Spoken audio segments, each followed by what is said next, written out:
I got to try out a new technique with this illustration that I'm really excited for you guys to see the end results of. So, hello Acolytes, and welcome back to another video.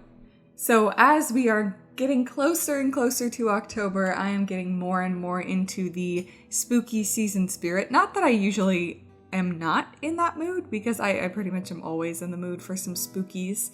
But I decided I wanted to, after the more environmental and I don't know, just complete tarot card that I did last week, I thought maybe it would be fun to do sort of a more detailed portrait with a very, very limited color palette. Usually when I do these color palette style challenges, I'm still working with 4 or 5 shades and colors.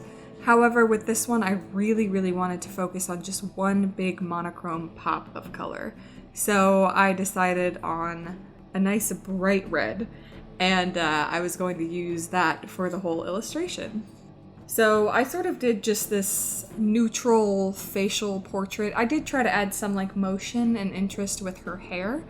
Originally, I wanted to back away from the traditional line art that I was doing and try something else, but when I saw that like really pretty hair in my reference picture, I had to capture it. Maybe next time I'll try more of just like a shape for the hair, more of a graphic style than this heavy line art. But for this one, yeah, I stuck to my traditional style. I also thought that she needed a little bit of something else to interest her, to add interest to the illustration, so I gave her this spiky choker. And then on top of everything, I wanted to do almost like a cutout with a skull in it on her face. I thought that would look really interesting, and I do like how it turned out. I spent a really long time on the sketch for the skull, just because I wanted it to have a ton of texture. And while I was doing it, I was sort of unsure if I wanted to end up doing line art for this skull, or if I just wanted the sketch to be the line art, because it was possible that I could just leave this as it is with the sketch and have it feel disconnected from the rest of the illustration, which is something that I kind of wanted. If this cutout would be, in a different style, it just had to feel a little bit different from the illustration of the girl, whether that was stylistically, colors, whether that was the way that it was shaded. If you see this, I'm shading with sort of these like dashed lines. I'm doing a lot of hatching. And so the way that I shaded this skull was very different from the way that I ended up shading the rest of the girl, especially her face. Also, if you can hear jingle jangling in the background, my puppy is being rambunctious today. I've been waiting for like 2 hours for her to calm down so I can record this voiceover. No luck. She is just in that kind of mood, but I love her and she is very cute, so it's hard to be mad. So yeah, I just was really interested in creating a lot of shape with this sketch, and so it took a lot longer than it typically would for me to complete a sketch like this. And I do end up using just the sketch as the base for the final skull in the illustration. I also wasn't exactly sure how I wanted to make this graphic square sort of stand out and fit in as well with the rest of the illustration, because I'd never done something like this before. I did make sure that the skull was kind of lined up with her face.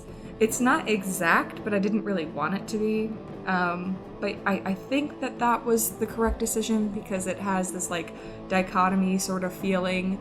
I don't know. I think that it was the correct decision. Something that took a really long time during this illustration was that I wanted to do like a fishnet design, like a mesh design for her shirt. I could not find a brush that felt correct. Like, I had a straight up fishnet brush and it was fine. It just felt too heavy. It felt like too much. It felt like it really bogged down the illustration and pulled too much weight towards the bottom of the screen. And so I do go in and I change that and decide on something different. For the line art, I used a brush that had some texture. I think it's the dry ink brush on Procreate, but I really liked it. It gave it this sort of like crunchy quality. I've been using that brush a lot because I've been really enjoying that crunchy quality. I used to really want my line art brushes to be very smooth. Like, if they weren't perfectly smooth, I was very frustrated. But recently, while I've been drawing, I found that those brushes look so dead, so digital, so they don't have any feeling to them. They feel like nothing. And I know that might not mean anything. Like, oh, what do I mean the brushes don't feel like anything? I don't know. It's hard to explain. A lot of the time when I'm doing my artwork, I say like, this feels wrong, or this doesn't feel correct, or I want it to have more feeling.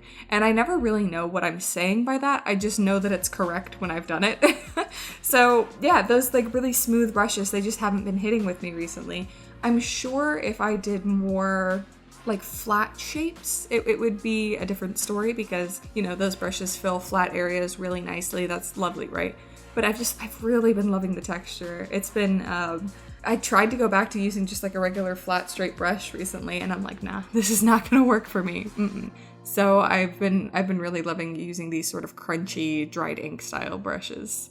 I did have some areas on this illustration that I just colored in pure black, but I did fill them in manually, so they had that same hand-drawn, not so digital feel, you know, like I wasn't using the fill brush to fill in these areas. And I feel like that adds some like brush strokes to the final illustration. I don't know. I think it looks good. The hardest part of this illustration to figure out was definitely the collar. Not just sort of the shapes, they were fine. That wasn't too difficult, but I didn't know what I wanted to do with the collar, because there's a lot of overlapping, you know, pieces. And I was thinking about it like, I wanted to do this monochrome red, but I don't think the collar would fit with that, so I ended up doing a collar that matched the background. And you'll see what I'm talking about. It's a lot easier to just show you than to talk about it. But the line art was quite detailed and intricate. I wanted to shade using halftones. That was like my big goal with this illustration, was I want to shade using halftones. And so I downloaded this wonderful set of halftone brushes. I actually downloaded 2 wonderful sets of halftone brushes, halftone. And I liked all of them. However, it did also take some trial and error to find which ones I wanted to use for the mesh top, which ones I wanted to use for shading, if I wanted to use some elsewhere. I knew I wanted to use sort of like a dot style brush for the shading on the character. And genuinely, I really like how this turned out. I think it looks so fun, so interesting. I'm definitely going to use this again. Seriously, I was thrilled. And while I was drawing, again, back to the feeling, I was like, this feels so good. The issue that I was having with the mesh top is that the brushes got darker or thicker based off of my pen pressure. So I was trying to keep even pen pressure while I was coloring the whole thing, because I couldn't get a brush big enough to cover the page. And I got so frustrated, because even in the final illustration, it's so frustrating. You can see the streaks where I pressed harder and lighter. I mean, I probably shouldn't point that out, because I don't know if you guys would be able to see it without me pointing out. But I get so irritated that you can see those streaks. I have no idea why. I don't know. Maybe I'm just dumb. There's probably a way you can turn off pen pressure for the brushes. It was just very frustrating. So anyway, I started out doing this sort of like red monochrome coloring. And then I was like, this isn't right. It's not bright enough, and it's too real color. That is not what I wanted at all. So I had to go and grab this like much brighter, much more saturated, like fire engine red. And that would be the color that I chose to use as my base. And that definitely had a much better, it was much closer to what I was picturing in my head. And then again, I tried with the skin tone, but it was a little bit too light again. So I changed the skin color to the hair color and made the hair color darker. And I feel like that was finally what I was looking for in terms of graphic coloring, you know? And then, yeah, in the background, I just decided to go with a neutral gray. And using that same sort of like neutral gray family is what I used to do the collar. So that sort of tied both of those in together, which I think turned out fine. It makes neither of them look too out of place if they're both interacting with each other. I had a bit of a difficult time making these spikes look like metal, but I actually think it turned out okay. I don't know, you'll have to let me know. I don't draw a lot of metal, so I don't really understand the reflectivity and how it shades and that kind of thing. But I actually think it turned out pretty good. And I decided to make the fabric, I was gonna say flesh, but that's not right. The fabric of the collar red as well, and just use some like hard shading to make it look shiny. I don't know what this material is. Is it like vinyl? I don't know. It's just like a really shiny sort of fabric. But I think that turned out pretty well, as pretty good as well. God, if only I could talk. If only I could talk, I would take over the world.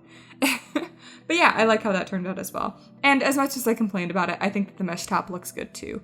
I added in these like cute little highlights on her face as well that were like kind of heart-shaped. I thought it was really adorable.